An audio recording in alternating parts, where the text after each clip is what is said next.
Hi, I'm Maya and I'm a Gen Z fellow studying chemistry at the University of Oxford, and I'm doing a series on how to do competitive debating. If you haven't already seen the first video, I'd recommend watching that one before you come over and watch this one. Brilliant.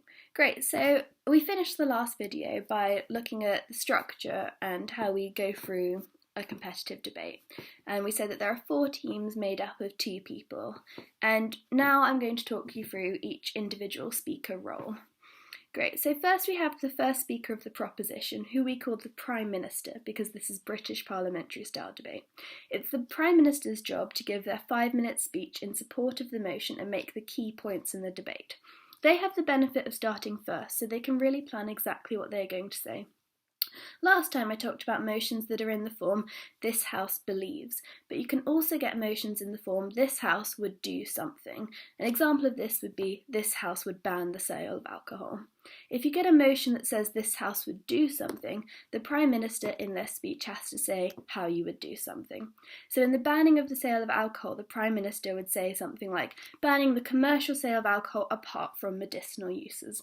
Defining the motion in this way is very handy because it means that the opposition can't argue that banning alcohol doesn't work because people need it for medicinal purposes, because you're allowed medicinal purposes in our debate now. Next we have the opposition first speaker, who we call the leader of the opposition.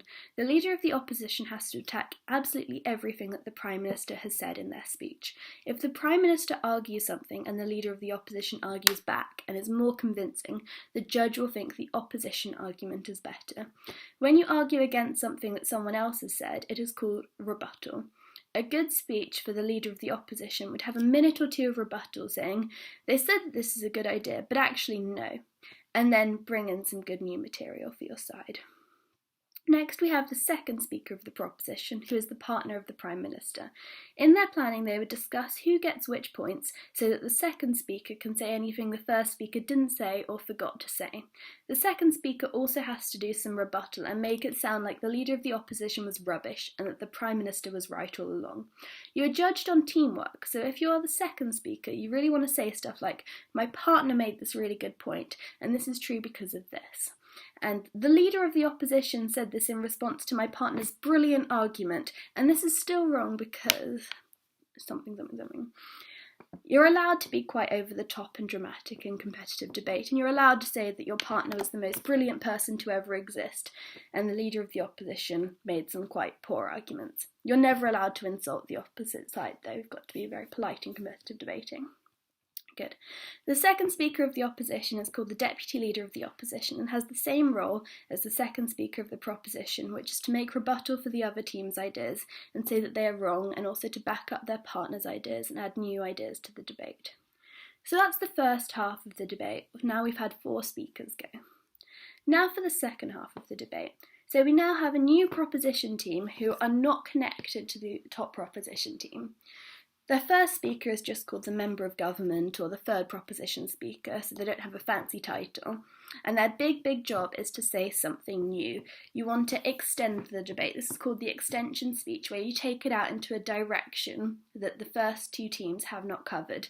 So this can be very tricky in a debate because you've already had 2 proposition speakers making probably the best arguments that were available in the debate. But it's important to try and think of something new that can be important because you are competing against the first team on your side, so you don't want it to look like their ideas are the best. And so if their points are something about the economics of the motion, you can come in with something different, like, but nobody has considered how this affects women. And you have to make this the most important thing in your speech.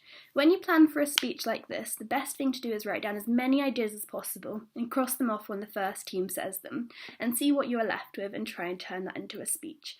You also have to try and do lots and lots of rebuttal to make the opposition look bad, because if they look bad, then you can win. The third opposition speaker has the same role, really, as the third proposition speaker, because they both have to do lots of rebuttal and to try and bring up a new point to the debate too. The last speaker of the proposition has to summarise the debate as a whole. What this means is that they are not allowed to say anything new.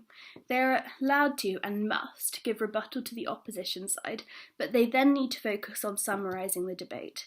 However, their summary is not a fair view of what everyone said, because they are trying to make their partner look as good as possible. You can't criticise the first team of the proposition because they're still sort of on your side, but you've just got to make your partner seem better than them. So you would say stuff like, the Prime Minister said this point, but really the most important thing in the debate was when my partner mentioned this idea. This means that the judge will think that proposition was the best team, and your team within that was the best overall. The last speaker of the opposition does the same thing, which is to do some rebuttal and then summarise the debate as a whole while supporting their partner. So that's really it, and it sounds like quite a lot, but it's so much fun when you get to practice this and get to give your own speeches, and people end up favouring different things. For example, I always liked doing summary speeches or going first in a debate. Thank you very much.